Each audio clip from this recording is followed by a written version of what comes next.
Hey everybody, it's your favorite gal pal, Scarlet Cyanide, and welcome back to another episode of Scarlet Cyanide's Sit and Sip. Today I am joined again by my beautiful and lovely partner and now co-host, Jordan. No, you are amazing, and that's why you're back. Honestly, I want to hear how you felt, but I feel like you had such a lovely reception to being on last week's video. I was floored by it. I'm not used to the idea that people like the things that I do and the ways that I am. Oh my gosh. Oh, well, we are so happy to have you here on Sit and Sip, but we have some more exciting announcements, don't we, Jordan?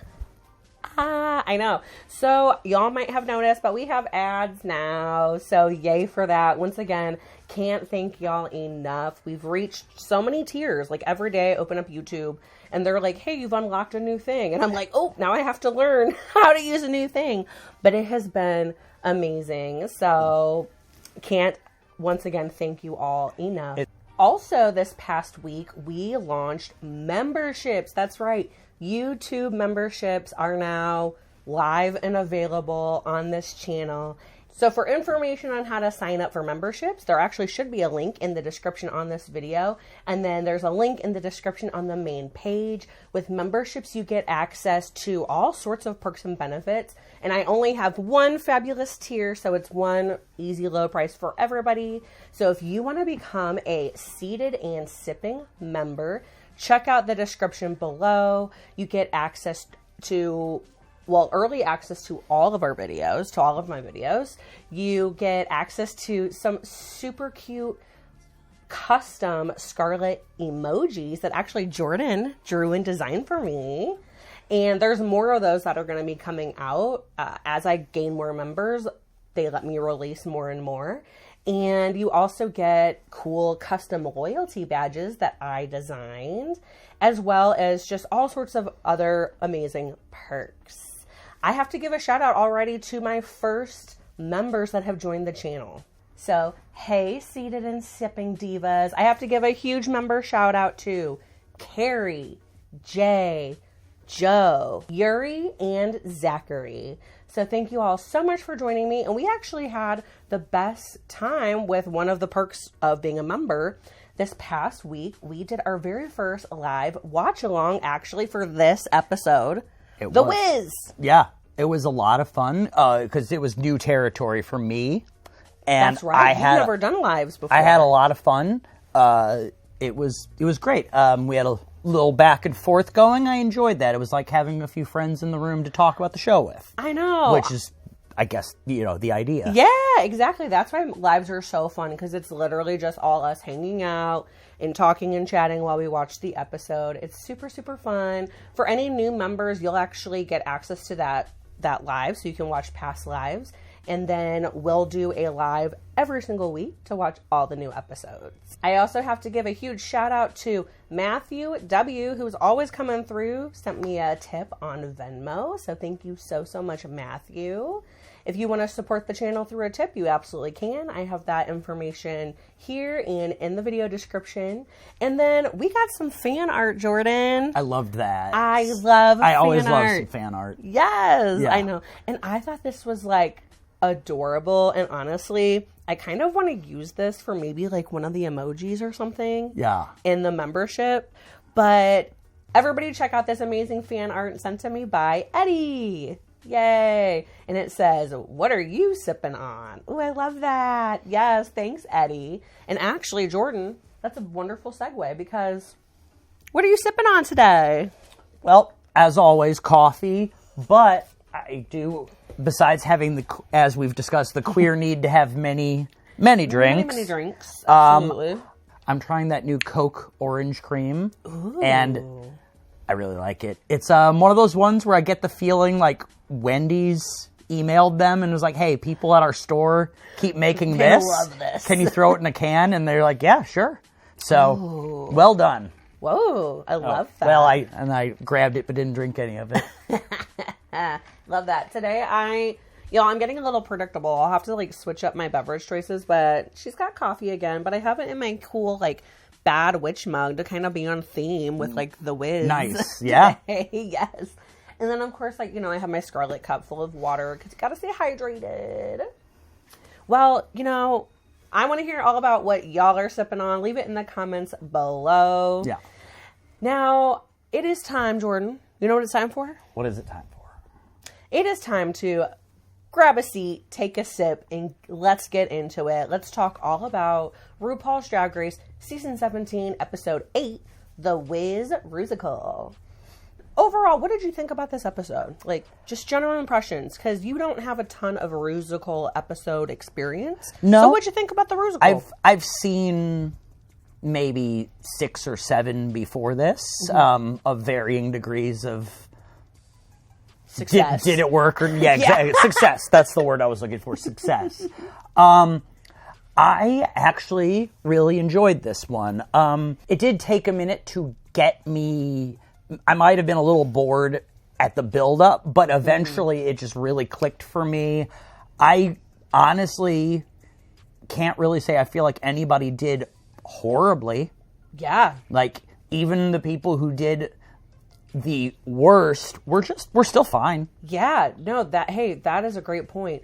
Overall, this Rusical was really strong. I thought that this was a really fun episode. I loved some of the drama and the fighting that we're going to get into when it came to like choosing the roles. Oh yeah. And I love a Wizard of Oz. Like they said, I feel like queer people, we have this special connection to, of course, Dorothy, Over the Rainbow, all of this stuff. I think Jules even said that all gay people have a connection to one of those movies. Yeah. And I actually even mentioned in the live that when I was competing for Miss Pride 2018, which she won, by the way, yes, here in St. Louis, my talent number was a Dorothy talent number. So I did a whole thing with backup dancers, and I had a scarecrow and a Tin Man and all of that. I love that. Yes, I love that. So I loved this Rusical, and there have been enough divas on the season that have talked about their musical theater chops, their singing chops, and like all of this. So I was ready for the girls to really step their pussies up. This was rubber hits the road time for a lot of those people, especially Susie Toot. Right. Yeah. Especially Susie. Before we get too far into the drama of the episode, I just wanted to say this just because it'll come up a few times. Okay. Because they address it right off the bat. I am so weirdly invested already in Lydia and Corey.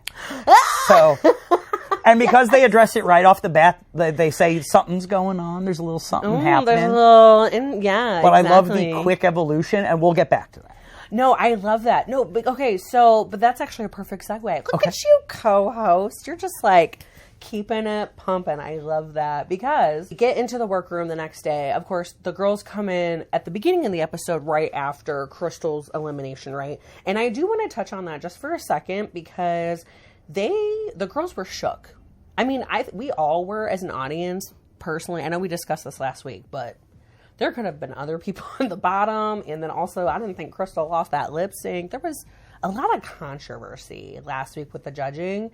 So when the girls came back into the workroom, there was like tear stains going through their makeup. Yeah. Like they were shook. Everybody's like soul had left their body a little bit. And they literally were like, well, if Crystal can go home, that means anybody can go home. Yeah. Yeah, no, they were genuinely shocked. A few of them agreed they expected her to make it to the end, maybe even top 3. Yeah, seriously. So they were all really shook. I'm like, but also, yeah, that's what it is. It's a competition show.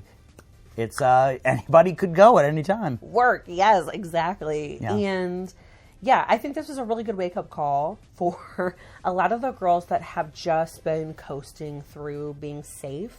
Now, we'll get into it, but some of the girls that have been coasting they're still safe. But overall, like you said, this was a very strong week, and there really wasn't anybody that just like completely flopped. No. Oh, the doors that Brangie has opened on this season. Oh yeah, do you know who Brangie is? That's not a Brangelina thing, is it? No. Oh, no. Okay. No, a different couple hyphen name. Absolutely. Okay. No, Brangie refers to Brooke and Miss Vanjie. Oh, okay. When they were originally together on season 11, because they were kind of like, yeah, very much like they opened the doors. They did a Gia Gunn, and they opened the doors to kind of having like an out romance on Drag Race, like in the middle of the season. Yeah. So and here we have it again. The girls are cuddling. Now, they're not straight up like making out yet because Miss Vanjie and Brooke, they were smooching and stuff like right away. I feel like Corey wants to do some smooching, but I think Lydia is like a little bit more private. And that is literally what they said. Because Corey's like, I'm like, they were doing fake kiss cam. And Corey's like, all right, come over here. And Lydia. And Lydia. And Lydia's like, no, you're gonna have to wait for that. Right. Yeah, Lydia's not ready to be that open. Not yet. So they might not be ready for their like couple name, but okay, if we were gonna make them a couple name though, because it's gotta come up. Like if they're gonna keep doing the little kai-kaiing together, then Corey and Lydia needs a like couple name. So let's see. Ugh, not chlamydia. That sounds like a cheese or chlamydia. Corey, Lydia. You have some idea. There we go. Because I came up with chlamydia and Lori. I don't think and we can't just have Lydia King or Corey Collins. Like they gotta have a real name. Yes. So if y'all have a suggestion for what their couple name is, I love that.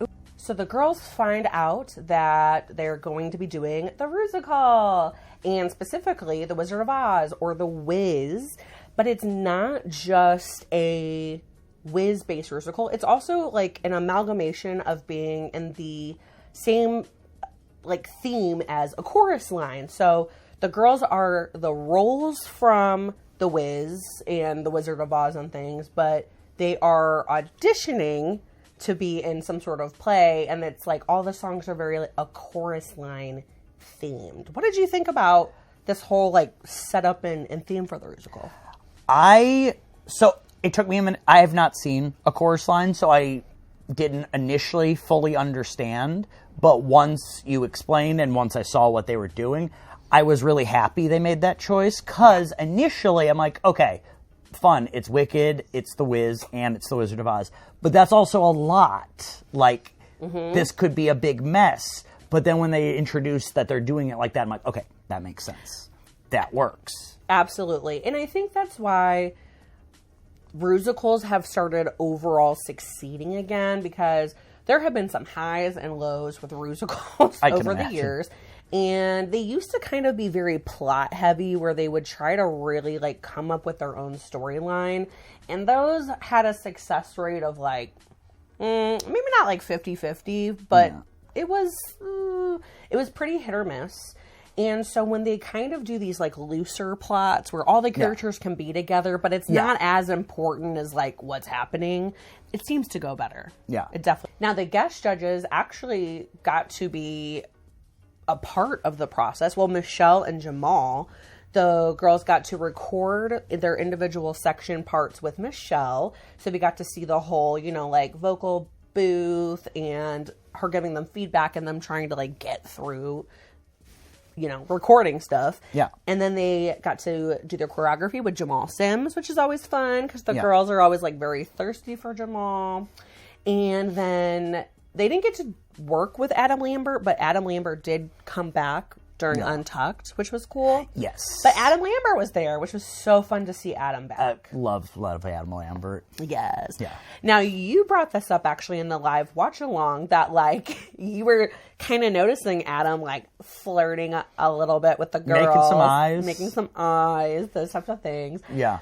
I loved that you picked that up and pointed that out, because Adam Lambert has been a judge previously. There was a very famous and very like iconic little exchange between him and April Carrion, who was a very beautiful queen. Okay. Basically, Adam was like straight up like interested. Like, I'm sure if there were like DMs back in this day, because this was like pretty long ago. Okay. Like to the point where like Adam was gonna slide into those DMs. Now, before they got to work with Michelle or Jamal, we got to see the girls pick the roles for the Rusical, and I love this part because there are typically heated angel moments, arguments that occur during this process, and this season was no exception. And I thought the bickering was pretty entertaining. It was pretty good in this episode. Okay. Now, the first two queens to butt heads were Miss Susie Toot and Acacia. They both wanted the role of Kansas Dorothy.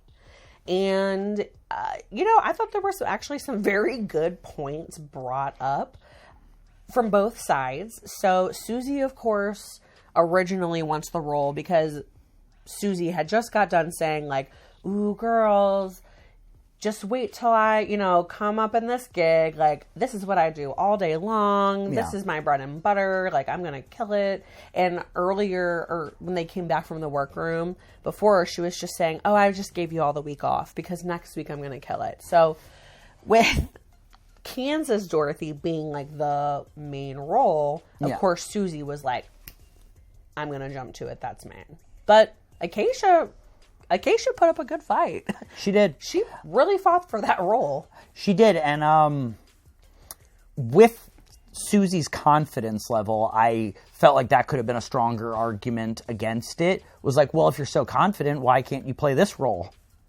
Yeah, and essentially that is what was actually used against Susie, is they were like, well, girl, if you're so confident, why don't you go be the Green Witch? Exactly. And it was hard logic for Susie to fight. Yeah, especially when the girls brought up that she had gotten her way, like the last time there was kind of like bickering about the roles. And they said, well, you got what you wanted last time, so that's not going to happen this time, sweetie. Miss Toot. She was green 2 weeks in a row. Yeah. She was Ellen Green, then the Green Witch. Oh my God, you're so right. That is hilarious. Now, Susie, though, brought up a good point and was ultimately correct. Honestly, I'm just going to say it now. Susie Toot was correct in this. She told Acacia, I don't think you have the chops to do this role big enough. And ultimately, we'll get there. But that was correct. Susie called it. Yeah. Now, the second argument was between Corey King and Jewel Sparkles, who were arguing who would be the best Glinda the Good Witch or just the Good Witch role. And they actually had interesting arguments, honestly, for their reasoning. Corey's reasoning was that she has the body for the Good Witch because the Good Witch was supposed to be, large breasts, large booty, and Corey has been complimented throughout the whole season on her shape.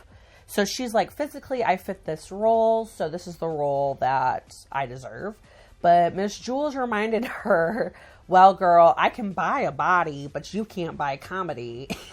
Which I thought was very funny. It was a very good It was a very good point. Very good point. And Jules put her little skinny foot down, and she said, no, ma'am, I'm going to pad up. And Corey, you got to go be a flying monkey.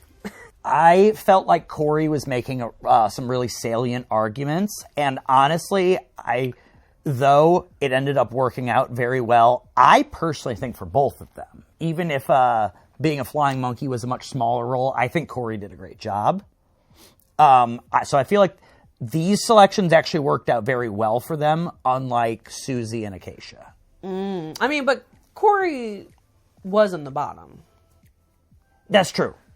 That's true. Yeah. So it didn't work out great for Corey, but I don't know. Do you think Corey would have been able to carry the Good Witch role? Because that was a whole solo performance. Yes. That's a tough one because we're talking hypotheticals, but I think Corey is very talented and extremely funny. So I do think yes.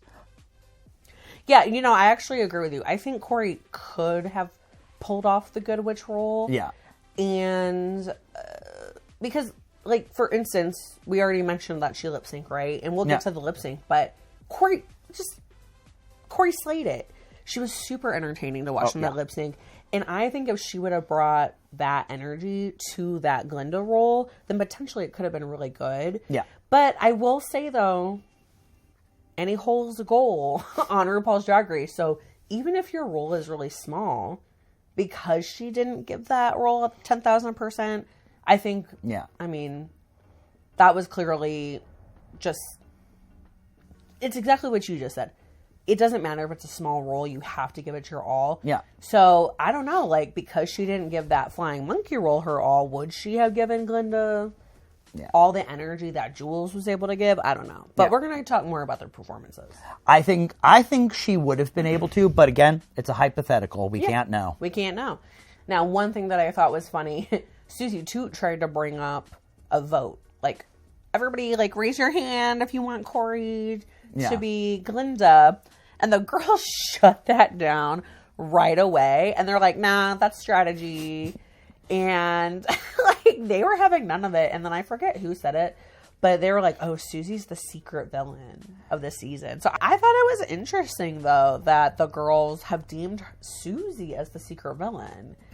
So, like, it's kind of interesting, this, like, narrative for Susie and how it's, like, going along.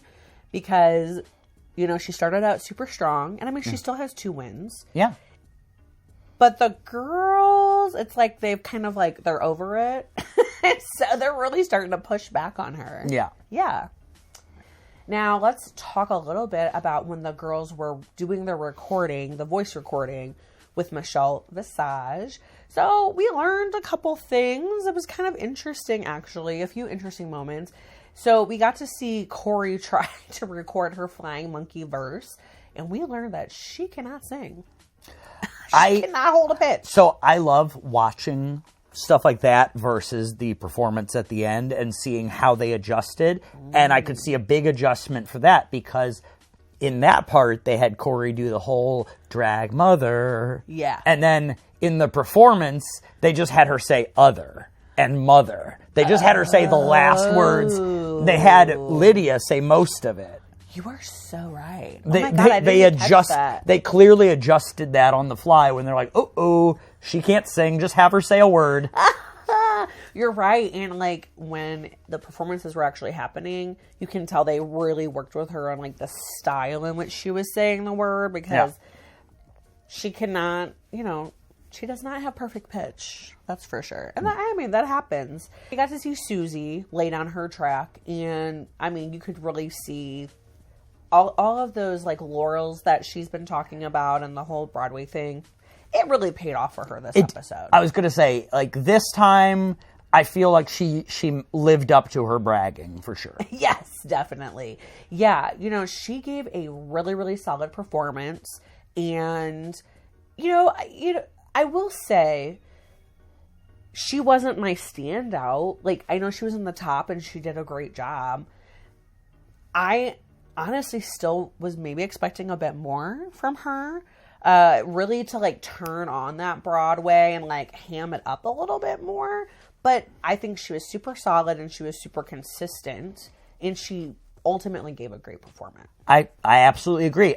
Jamal had said in his critique of her performance that he felt like she like took on a tough role and did such a good job that she set the bar like pretty high for the rest of the girls. She sure did. And she really did. Do I think it was maybe as big as she could have done with more preparation time? No. But for the preparation time, it was really good. Yeah, absolutely. She like nailed it. She looked amazing when the boys were carrying her and she was doing the whole like defying gravity joke. Like it all landed. And it was really good. Rue loved that joke. Oh. And that joke landed for Rue, which is always important. Yes, yes. So I think like Susie definitely gave you Broadway realness. You know what I mean? Like I believe that that's how a Broadway professional would deliver a very consistent, good performance. I agree. Once again, Anya is just, oh my God, she's just like, what? She's just seriously my favorite. Y'all, like, I love Lexi. And I know I've been saying, like, Lexi's my fave. And Lexi still is one of my faves. But, like, Anya, oh my God, she's, like, right. Her and Lexi now. I'm like, they are definitely personality-wise, entertaining-wise. They're just still my faves. Absolutely. But Anya slayed once again this episode. There's like nothing she can't do. Honestly, I'm shocked that she didn't win. I thought she was the clear winner in this episode. I really did. Yeah. Okay. So I actually love that you brought that up. Now, before we talk about that, though, Yeah. I love that because I love that you brought that up. I think maybe what set apart Anya and then Sam, who ended up winning, was a little extra rising to the challenge that was a conversation from last week. So we are absolutely going to get to that. Cool. And talk about that. So where Susie was delivering you consistency and just a standout great performance, Anya is so good about always doing everything a little like extra and over the top. Anya brings such like an energy, and the judges even called it like a joy that she brings on stage. Yeah. That just even when they were recording the vocals, she was once again like gooping and gagging and scaring the girls. The girls were like watching her off camera, and like there was actually a little face crack kind of rivalry building between, well, I guess Susie really feels it. I don't think Anya cares. I don't think Anya is concerned about what anybody else is doing. No. But Susie was very much like watching Anya because, you know, they're, as of right now, they're the only two with 2 wins. Okay. Yes. Now, let's go back to Sam. Because Sam absolutely was a surprise standout. When she was recording her verse with Michelle was helping her kind of get to that ultra share moment isms. Yeah. And honestly, I want to go back to the point you made. I think what ultimately boosted Sam above Anya, because Anya slayed vocals, slayed the performance, I feel like Sam maybe took the win over Anya because Sam had 2 challenges. One was she was giving Cher, and that is a very, that's a high target to hit on Drag Race because RuPaul loves Cher. Of course. So she had a lot to lose by doing that role, and she took a risk. Yeah. And I think all of that paid off because of what Michelle said to Sam last week on the runway, which was, we wanted to, like, see you step out of your comfort zone. Yeah. We don't want to see pageant. We want you to let loose. And so Sam was able to give you Cher an amazing performance, funny vocals. Yeah. And then also, like, step up to Michelle Visage's challenge as Yeah, well. absolutely. So I think they really rewarded Sam this week. Like, she was the full package. But I think that was, like, the little cherry on top. Like, you did it all, girl. You win. If there was anybody this episode felt like it was about, it was Sam. Definitely. And because we got a personal growth story for her as well. We did. Because, yes, she got told we need to see less pageant girl, we need to see loosen up. Who knew that's all it took, and then she was going to be hysterical? Who knew that that's all it was going to take, was just saying, girl, chill out and be funny. Right. She was like, okay, check. Like, I can do that. But also, she gave us her story about being from a small country town and, you know, not being allowed to be herself. A very relatable, real story that we we can all relate to in some way. Yeah. And then when it feels like she took what she learned from that and what Michelle said and kind of just smooshed them together to say, okay, now I'm just going to go crazy and have fun. Yeah. And I loved that. I love that too. Yeah. I love that. And I wanted to actually talk about some of the workroom conversations and exactly what you said. That was such a good moment of character development for Sam, and to just help break down that like pageant, like super perfect polished role. And it was cool because we got to see some pictures of her. Yeah. I guess honestly, maybe her, like she said, like first time in drag when she was doing, I think, a high school performance. She was Ursula in The Little Mermaid. Yes. Speaking of another iconic, right? like queer, you know, like drawn to character. I mean, come on, Ursula and Divine. So it was such an amazing episode for Sam. Yeah. It really was.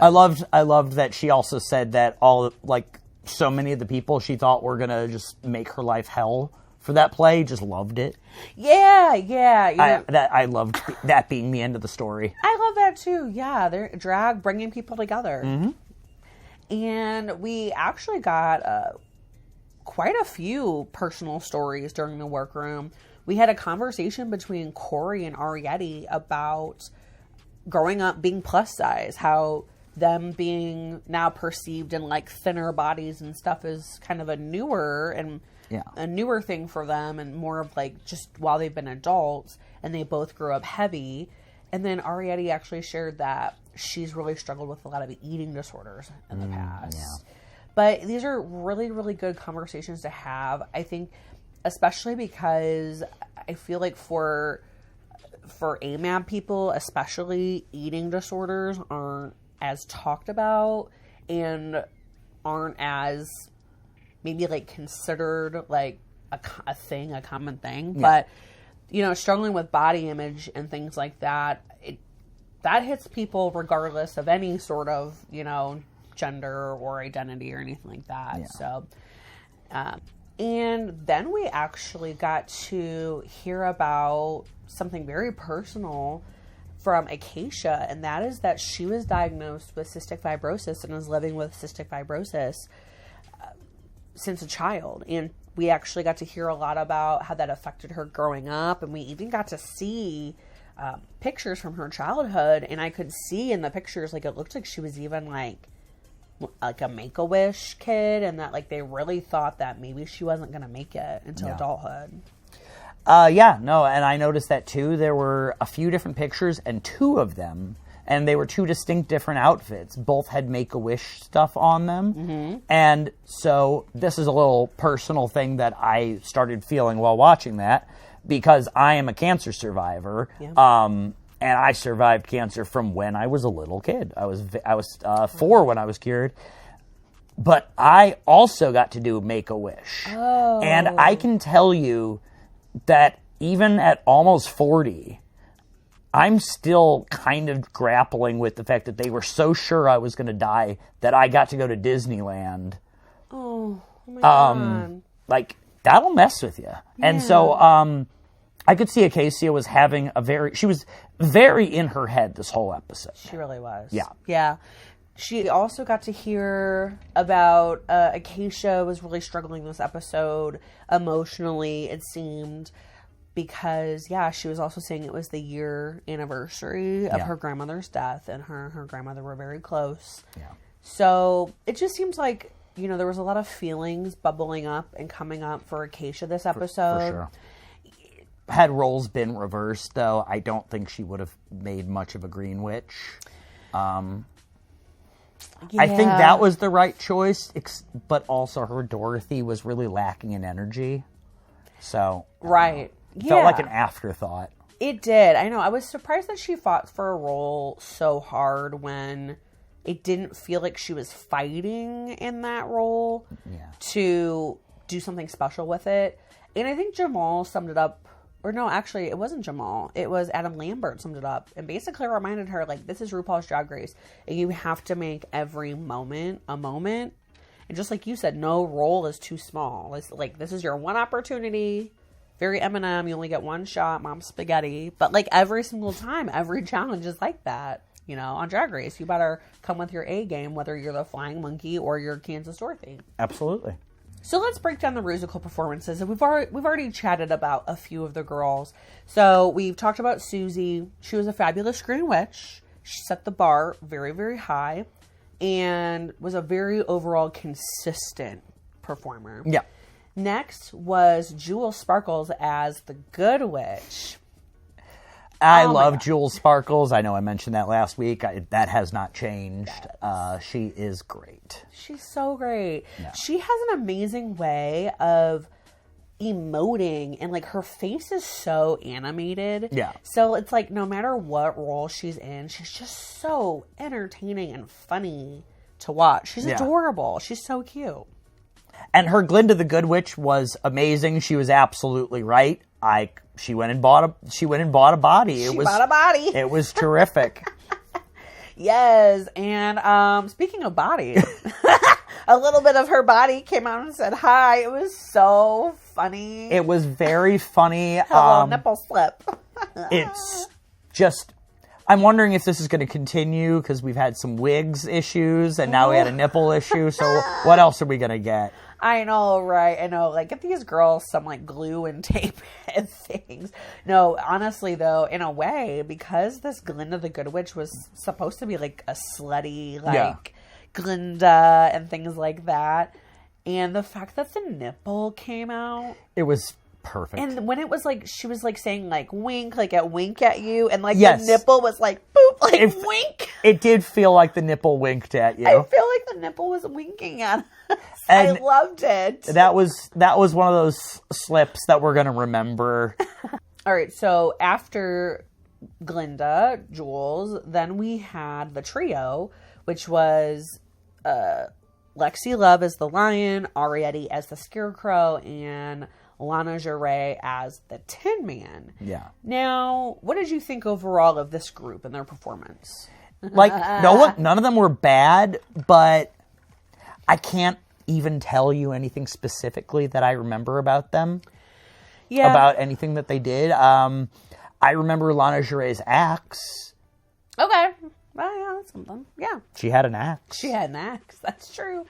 You know, I think that's fair. I think they were cute. They were well rehearsed. Yeah. I actually was fairly impressed with Arrietty, just because Arrietty has struggled so much with, like, comedy and acting, and honestly just her humor coming across to the judges.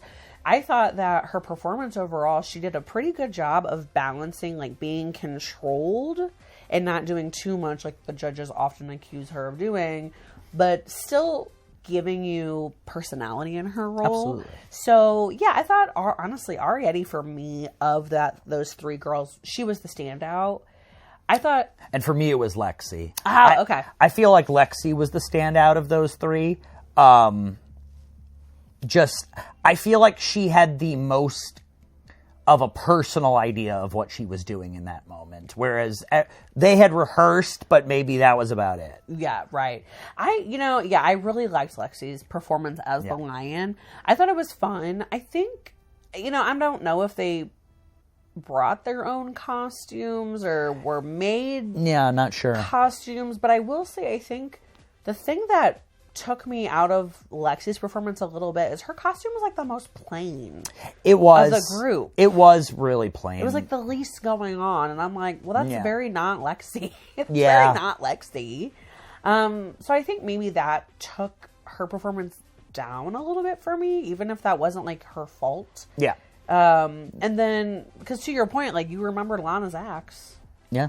Which I think was one of the more notable things of her performance. Because Lana, for me, was definitely the weakest of this group. And I know Corey was in the bottom. But once again, like, Lana could have been in the bottom, I feel like, as well.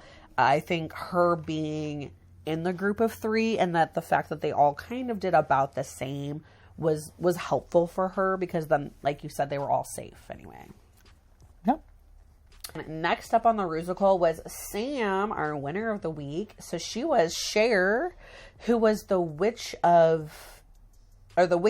of Eastwick, is what that role was. But she was giving you Cher, and once again, Sam was just amazing. She really just impressed the hell out of me with her performance. With the level of camp she brought, the level of physicality that she brought to the role. Honestly, like, Sam surprised me in every single way this week. Yeah. I loved that her Cher outfit made me think of Linda Belcher as the sheriff. Oh my God, it was, like, so close to that. And then another Bob Burger reference on top of that. I love it. Her outfit also with the little Totally Red of Jeans Bill Paxton from Twister. Yes. Oh my God, you're right. I love it. Yeah, we can always find a way to do a Bob Burger. And there's always, and then Bob Burger related, then I also kept feeling like Corey reminded me of Melissa from Home Movies. With her hair. With her hair like that. Runway. That's so cute. And So then let's get to the flying monkeys of it all. So yay. speaking of a couple named to be determined. Oh, yeah. Speaking of Corey and Lydia, they ended up getting paired together as the flying monkeys. And when they were doing the choreography with Jamal, it was like, I didn't know how this was going to go. Yeah. And the girls even were like, I see two bottoms Yeah. in front of us. You know, so I was really unsure. But, you know, Lydia, she actually did pretty well. Yeah, she really stepped it up. She definitely saved that act. I mean, I know Corey still ended up in the bottom, but she saved that act because, that act could have flopped. That act could have flopped. Fortunately, it wasn't like a big, huge, important number for the whole thing, but they did it really well. I remember it. It's one of the most things I remember the most. Yeah. You know, to that point, I actually thought that the Flying Monkey act was a bit more memorable than the trio. Oh, I agree. Like, the Tin Man. 100%. Yes. So that's why I'm like, I really do think it could have gone either way when it came to who was going to be in the bottom with Acacia. Overall, though, I think Corey was the correct choice because she just could have done a lot more with the role. I'm glad that they pointed out just the physicality of the role. You know, Lydia was really trying to give you flying monkey and was like doing the monkey arms and things like that. Corey wasn't willing, I think, to get as silly with it. And it's like Sam said, you have to kind of let it all hang out on Drag Race, except for your penis. But sometimes maybe that too. People have done that before. People have done that. So it's like, you know, yeah. At the end of the day, Corey, I think, was the proper choice for the bottom because she had side-by-side comparison. She only had one other person in the act with her, and she let Lydia outshine her. She let her wife. Yeah. Her wifey outshine her. And I'm glad you said that because we saw the second stage of evolution before this act where earlier in the episode they have a little thing going on. Yeah. By this point, they're talking like girlfriend, they're calling each other wife. Wifey. They even like joke like that they call each other sister even when they're wives. Right. They have So they're sister wives too. Right. There's a lot going on already. It's a lot happening. Complicated And this isn't even the end of the evolution of their relationship just in this episode. But we'll get to that. Yeah. We'll get There's there. still a third stage. Ooh, a third stage. I love it. This is like Pokemon now. I know. Like, yeah. We're in the Charmeleon part of the relationship. I love that. So then we get to, honestly, my personal favorite performance of the entire musical, which was Anya Nerve, who was giving you Harlem Dorothy. And, oh my gosh, when it came down, like, it was a kind of a toss-up, right? Like, the Cher was amazing. The Cher was so good. They were pretty on par overall in terms of, like, the laughing and just it being, like, fun. But Anya is just such a dynamic performer that for me, Anya's Harlem Dorothy was my favorite performance of the evening. It was incredible. I literally got from Anya's performance, like, Aretha Franklin in Blues Brothers energy. Oh my God, totally. I could absolutely get that vibe. Yes. Especially when the pit crew was going and she was really just whipping it around. Yes.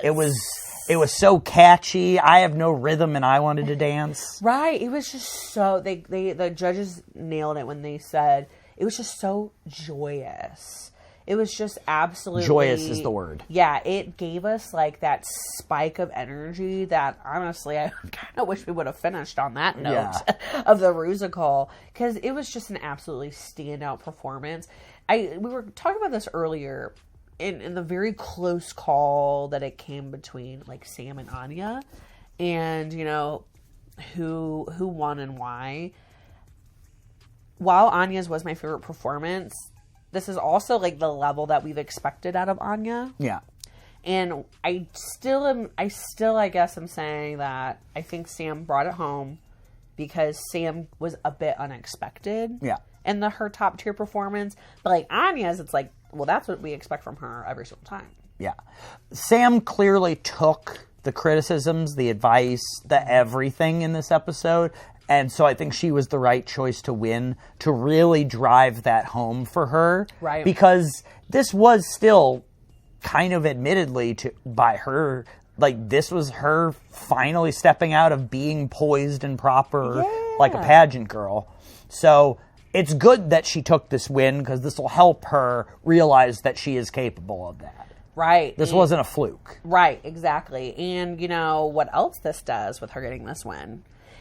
Production-wise, this really drives that competition and keeps the story nice and juicy because now she joins Anya Nerve and Susie 2 in the 2-win club. Oh. So now there's 3 girls that have 2 wins. Mm. Yes, right. So like this is gonna hopefully drive some motivation, light a fire around the girls that I know really, really want another win or want a win in general. So yeah, there are 3. If we're talking on top 3, well, then the other girls really better start sweating because you have 3 girls now with 2 wins and a lot of other girls that are just kind of like safing it all the way through. Yeah, so we're going to see what's happening and we'll talk about what they're going to be doing next week, but I think that's going to be pretty interesting and see how that goes. Now, as amazing as Anya's performance and all the energy that Anya gave us. Yeah. Then we had Acacia as Kansas Dorothy. And like we mentioned, energy and just like her emotions and her feelings, it was just not there. It was just not there. And that was true in kind of like every single step of this performance in this musical. Her vocals were, and the girls even were like, what is going on when she was recording her vocals? All the singing training and the musical training, I don't know what was happening, but the vocals were not as vocally impressive as I think the expectations were.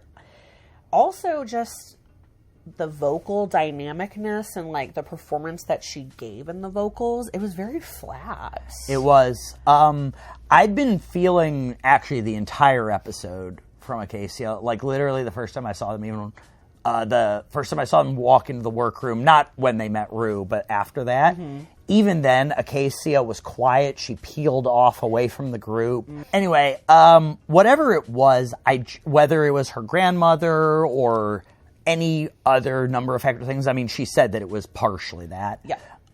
I just feel like she was checked out in this episode overall, which was unfortunate because then her performance as Dorothy was very boring. It really was, yeah. I think, you hit the nail on the head. Face-wise, when it came to the performance, she was there to give you, like, that ballad number where we're supposed to be crying. She's singing about wanting to go back to Kansas wanting to go back to Oz and just all this stuff. Like, this could have been a number where you're, like, really feeling your own. Absolutely. But it was just like, it was just like a very almost deadpan delivery. It was odd. It felt like a lot of it was because she clearly was having some feelings at the time, and that could have worked for this, but I felt like I was watching Acacia be sad about what she was sad about when she should have used it to make Dorothy be sad about wanting to go back to Oz. Boom. She was distracted. Yeah, that part. Acacia was distracted. After the musical, the girls did a fabulous runway. The theme was parasol, or I think something about like Shady Queen, whatever. But it was the theme was parasol. So, a lot of the girls I think went like a traditional route. When you think of parasol, it's kind of that My Fair Lady, like Victorian era motif that kind of comes to mind. And we did get some of that, but we also got a lot of out of the box stuff too. That was really cool. Absolutely. Got some out of the box thinking, some different ideas. Yeah. Yeah, I loved this runway. I thought this runway was extremely successful, and honestly, everybody did really, really well. How did you feel overall about the runway? Overall, the runway made this tough because like basically everybody's runway was on point. It was really, really good. I was bummed that I saw a few ideas feel like they got repeated a little bit, but not ad nauseum, like twice. Right. I think even though that there were some themes that were Yeah. pretty consistent throughout it, everybody did a really good job of making it kind of tailored to their own brand. Now, because this runway was so good, I thought we could just say who our favorite of the runway was and our least favorite of the runway was, because then we'll talk more about like tops and bottoms and things. Now, I also want to say this is not our sip or our spit of the week. We're going to get to that later because that'll be a more overall, like a cumulative ranking. But Jordan, who were your favorite and least favorite of just the runway? Okay. My favorite was definitely Lexi. I think I'm just a big fan of hers. I liked, she came out on the stage after we'd had a few more traditional things you'd think of. And so I liked the out-of-the-box thinking with the cane. I couldn't help but want, in a very cartoon way, for her to somehow figure out how to connect the umbrella through her own head. Because it almost looked like she was trying to for a second, and I loved that. Yeah, she was like giving you the fake out of like, ooh, this is the handle for the umbrella. Oh, wait, it's a boss cane. And then with the cane matching her gold breasts. And then, honestly, what made it perfect, the white hair. Oh, I know. If she'd gone with a different color, I don't know if this would have worked as well. But the white hair was the perfect choice for this. Ooh, so good. I love it. Yes. Okay. Who was your least favorite? My least favorite, and as we talked about, the runway was really good. This is not even saying it was a bad look. Right. But my least favorite was Lana Giray. We had seen exactly what she had just done with Jewel Sparkles, but Jewel Sparkles did it better. Yeah. And I don't hate the vampire thing, but I didn't really understand it. I didn't understand the point, but I guess there doesn't need to be a point. Right. Yeah. Maybe she saw what Jules was doing and she's like, oh, let me throw on some fangs to make it a little different. Yeah, because I agree with you. If it was like, who wore it better, the black outfit that Jules wore was fabulous, and I did prefer Jules' look to Lana's as well. Now, my favorite of the week is actually Anya Nerve. And the reason why she's my favorite is very much actually why Lexi is your favorite. I love that Anya did something super out of the box and very creative when she came out with this like modern take on a poncho or like the yellow raincoat. Yeah. And it was this like sexy, see-through whole like fashion moment. I'm like, once again, this is just, I love something that is unexpected. Yeah. I like being surprised. I've watched a lot of Drag Race. So I like it when somebody can come out in something that I would have just never thought of. And I'm a sucker for umbrellas you can see through. Yes. So that's true. It was gorgeous and it was see-through. Yes. There we go. Check. I love that. Now, my least favorite of the week was Miss Acacia Forgot, our departing queen. Yeah. I will say this is my favorite look that Acacia has worn so far on the entire season. But like we said, this runway was just so good that it was like, how can I pick my least favorite? Yeah. And I think overall, and we'll get to Corey's look, the advice that Corey was given, like, you should have added some rhinestones or something. I think Acacia's look could have been even more interesting with just, I don't know. But it was still great. Like, it was still a fabulous look with the double stack wigs and the silhouette. I did feel the outfit was too plain. I was like, it needs something. It needs more bedazzling or sparkles. And then I felt like it needed something over it. Maybe not a coat. Maybe even just something like you drape over. Okay. But I felt something I just felt like it was missing something, like very crucial. Like there was a big part to the outfit that was missing, is what I felt like. Right. And I mean, that's fair because this was more is more on Drag Race a lot of times. Course. And that was definitely the case with a lot of the girls' looks. Tops of the week were Susie Toots, Anya Nerve, Jewel Sparkle, and Sam Starr. Jules, we mentioned it before, but I was obsessed with Jules' runway look. I thought she just looked, it was like the epitome of, honestly, like that first thing when you think of Parasol. It was just the most fabulous version of that. Absolutely. I love that she did the all black. I thought it was very striking. Yeah. And she did it in a way where, because it was, as you said, bedazzled, because it was rhinestoned and beaded enough, even though it was all black, it still stood out. Yeah. It was so dynamic.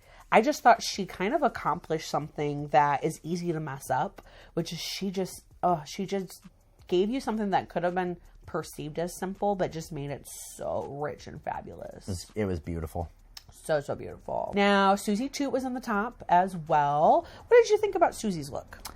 You know, Susie has not been one of my favorites. I feel I love watching her talk a big game because I'm just like, I haven't seen it. But with this look, I thought she nailed it. It was beautiful. I loved exactly what Adam Lambert said. She looked expensive in this look. She looked expensive. Like she said, she looked like she should be, in a Busby Berkeley musical. She should be in a fountain that somehow has fireworks in that outfit. It was terrific. Susie nailed it. I love that. Yeah, I really like this look as well. Susie has turned a corner, luckily, last week and this week on the runway. These have been much better weeks for her. I thought this was really well executed. It could have been potentially dicey only because it was bodysuits. Yeah. It was in the bodysuit family. Yeah. But there was enough done to it, like you said, where she just looked expensive. I thought the coloring on her was really beautiful. And yeah, it was just a great look on the runway. Even though they had good things to say, I was surprised that they didn't clock her for a jumpsuit or at least mention it. Yeah, and, they might have mentioned it and then cut it. Yeah, it might not have made it. Yeah, but I agree with you. I'm like, a bodysuit. When she first walked out, I'm like, ugh. But it was so good that, honestly, had they given her too much guff about it, I think I would have been mad about that. Yeah. Because it just looked so good. It did. It looked really, really good. And we talked about how much we both loved Anya's look. Yeah. It was just amazing. So fashion forward. And then the winner of the week, Sam Starr. Oh my God. So speaking of like a traditional silhouette, but making it, like they said, Met Gala level beautiful. Oh my God. She honestly really shut this parasol category down. Yeah, she did. When it came to just having everything perfect. Here's the thing too. She gave you kooky and crazy and funny and like broke down the perfect like wall like Michelle wanted her. Yeah. But then when it came to the runway, guess what? Flawless, perfect, untouchable. Just everything about it was so beautiful, so ornate, so expensive. I don't know, no notes. Now, let's talk about the bottoms, of course. Oh, this was interesting this week. The girls were safe. That went back. Yeah. And then we had tops and bottoms out there. Yeah. So the bottom two was Acacia Forgot, obviously, and we talked about her look, but then Corey King was also ultimately in the bottom. And ironically, and this was just a total coincidence, which was actually pretty funny, her look was completely Wizard of Oz themed. She was giving you Dorothy in a gown with a parasol. And they were even saying, like, what are the odds? Right. And yeah, exactly. What are the odds that her parasol look was Wizard of Oz? Of all things. Of all things. Yeah, that's actually really crazy. That was very witchy of her. I loved it. Or somebody behind the scenes did that on purpose. Well. But the way they were talking, I don't think it was. Yeah, no, she said it was a complete coincidence, which I love. Well, I mean, going back to the beginning, us queer people, we just have this connection with Wizard of Oz. So she was clearly feeling the vibes with that. I really loved this look. The judges did comment that it could have been zhuzhed even more. Because like we said, the runway was just so over the top that anybody that wasn't 10,000 years over the top, it just all of a sudden didn't seem like enough. Personally, though, I like this look. I thought the concept of turning the Dorothy look into a parasol look was actually really clever. And so for me, I loved Corey's look this week. How did you like the Dorothy look? I loved it. You know I'm a big fan of Corey in general. So I, of course, loved it. You loved the look. I loved the look. I thought Corey looked amazing. I do also wish it had just been a little bit more dragged up. Like, I know since she was doing an outfit from the movie, there's only so much she could do with the outfit, but like she couldn't add any more pieces without ruining it. But I still feel like she could have dragged it up a little bit more. A little bit more, yeah. Definitely puff up the sleeves more. Because Dorothy had puffy volume. sleeves, and I felt like they were not puffy Oh, sleeves. that's true. That's true. Yeah. Yes. Corey and Acacia lip sync. They lip sync to an Adam Lambert song that I had never heard before, but honestly was catchy. It was a good song. Yes, Real good song. Yes. On the live, I was like, oh, I hope it's some Queen. I hope it's Adam Lambert and Queen. Oh, my God. I knew it wasn't going Right. to be, No, but, you know. But I like this even better. And yeah, was great. It one was of our members even said, we got to add this song to the playlist because this song was like really catchy. It was called Wet Dream, right? Yes, I think so. One of the girls, Corey killed this. She smashed it. I loved seeing, honestly, her let loose. Speaking of like, they're like, Sam, Yeah. loosen it up. This, I feel like, was the first time we got to really see Corey like do her thing, and all of the kind of big talk that she has for herself, where she hasn't been able to like live up to it. Yeah. It seems like during this lip sync, she was really able to just like give it everything, Yeah. give it 100. Yeah. I think she also very much got the energy of like, okay, Acacia's not really trying. Right. Like, she's given up. It's like, Acacia, from about halfway through the episode, seemed like she's like, I'm going home today. Like, I don't even care. And which is unfortunate that she felt that way, but I'm glad Corey didn't rest on that. She still really stepped it up. She sure did. She stepped up so much that while she was stepping up, while she was kicking and then dropping to the split, we had yet another, this is now the second of the season, Yeah. we had another wig fall off during a lip sync. This is 2 weeks in a row. 2 weeks in a row of wigs falling off. And this is where we get the Charizard that I was talking about. We get the third evolution of the relationship. Of their relationship. Okay. Because I loved this. So we started the episode with Corey being like, oh, yeah, we got a little thing going on. We get to the middle of the episode, and they're calling each other wifey and stuff like that. We get to the end of the episode, her wig falls off. They cut to Lydia going, oh, no, the wig fall off. She never listens. Yeah, I know. And she said it like they're an old married couple. Now they've been together for years. So Corey yeah, never we got to the end. My wife never listens. Her wig always falls off. You're so right. And it was like, how long does it take to film this? A couple days? They are moving fast. Well, yeah, that's a queer relationship. Yeah, it's for true. You know. That's true. You know, one of the memes online pointed out that both girls that have lost their wigs during a lip sync have also won their lip sync and they've gotten to stay. True. And that is actually very uncharted territory for RuPaul's Drag Race because typically those types of things can be like an immediate ticket home. Yeah. But, well, with Lana's, it was a little bit more like, I don't know what's going to happen. But with Corey's, it was undeniable. Like, Yeah. whether the wig was on or off, she was giving you the energy. Yeah, absolutely. And she made it funny. Oh, yeah. She made it funny. Lana last week tried to make it funny, and she did a little bit, but Corey has better comedic instincts. So she definitely made you laugh, but without being like, oops, I screwed everything up. She's just like, oops, that was funny. Boop, continue. Yes. So we saw Miss Acacia sashay away. Ultimately, you know, Acacia was lovely. Yeah. Acacia was lovely. And like I said, I think she's got a long career in front of her, and I Yeah. hope she keeps pursuing, like, her music and everything like that. I do ultimately feel like this was the correct time for her to go. Yeah.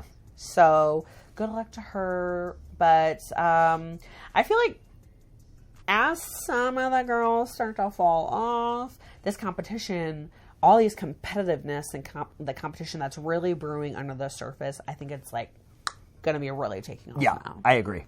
Now, speaking of competition and things really kicking off, next week, y'all, The girls, I have a feeling, are really going to be like scrambling and hustling to get wins that haven't gotten wins yet, because we are doing yet another design challenge next week. And there have been a few girls that have really established themselves as like the sewing girls, the fashion girls. Sam has won a design challenge already. She won the Monopulence challenge. So like, and now she just won this. So all of these girls that are really wanting a win, Lexi, Arietti, you know, they're also fashion girls. Yeah. So I feel like now things are really, like the girls that want wins are really going to be clawing to get wins. Good. I'm excited for that. And Betsy Johnson's going to be there. Yeah. I didn't know who that was. I think on the live I said it was Dolly Parton. You go, oh, Dolly Parton's going to be there. And I was like... In my defense, I wasn't wearing glasses. That's fair.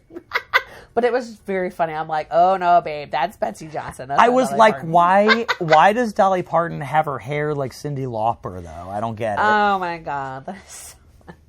Now, actually, this would be typically the part of the video where we do cut to some of the reactions.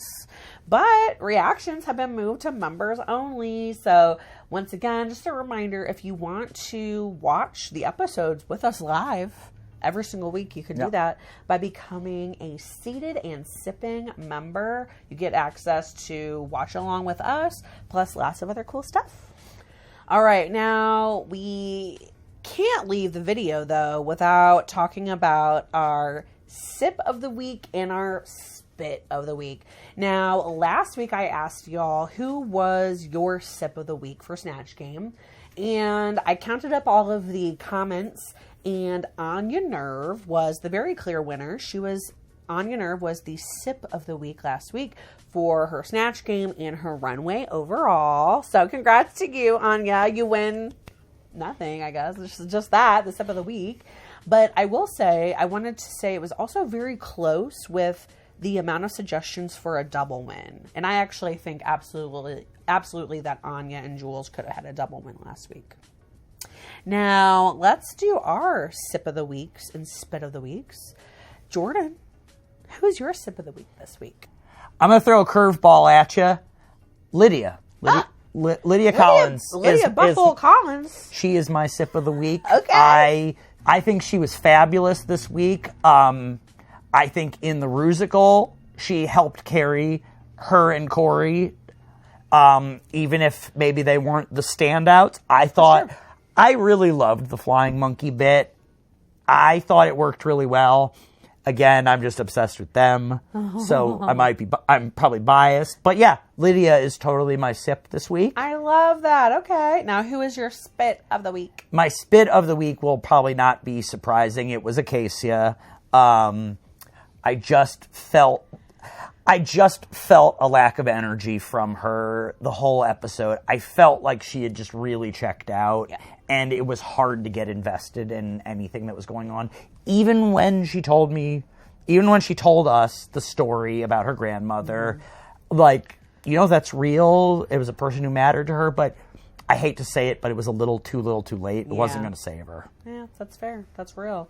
So my sip of the week was, well, this is not a shocker. I'm going to choose the winner of the episode this week. I'm going to choose Sam.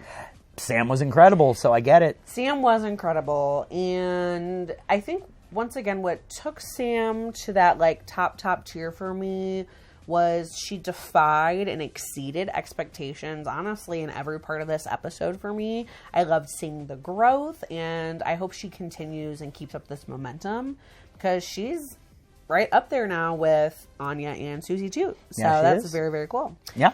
Now, my spit of the week, I agree with you. It's also Acacia. I just think overall, honestly, this was a really good week for almost everybody. And when it came to just kind of who didn't, rise up to the occasion each challenge, it was Acacia for me. Yeah, absolutely. Now, we want to hear all about your sip of the weeks and spit of the weeks in the comments below. Please. I'll go ahead and put a comment and pin a comment down there as well. But yeah, put it in the comments who your sip and spit are.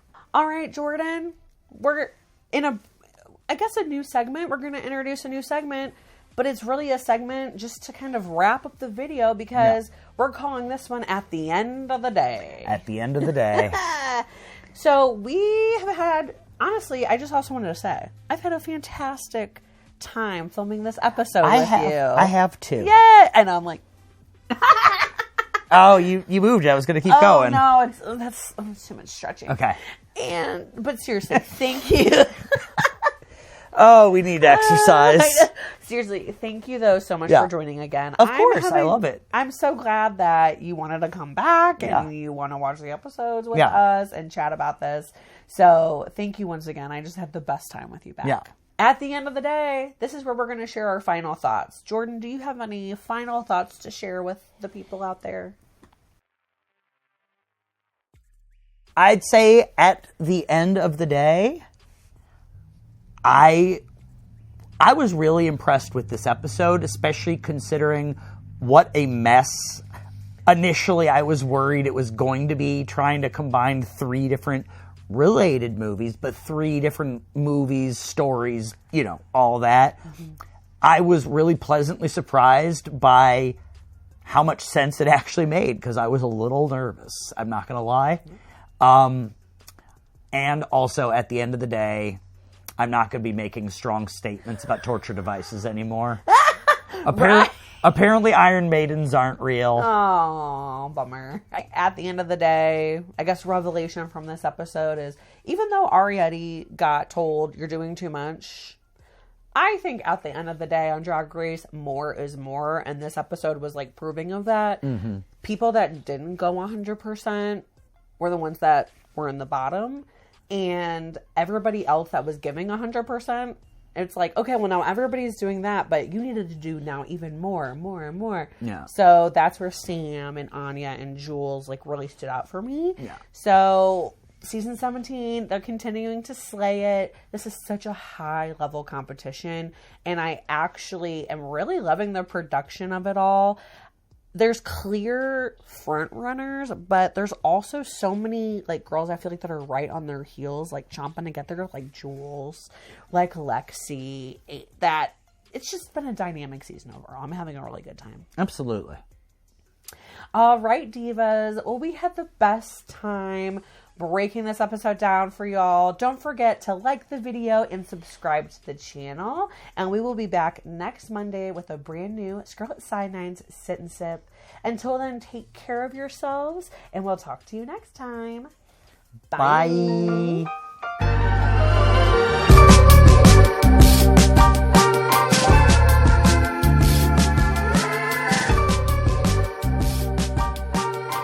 What's our couple name? Not Barlet. That's not cute. Wait, and also, who's Bar? Who is Bar? All right, we're going to take a break and talk.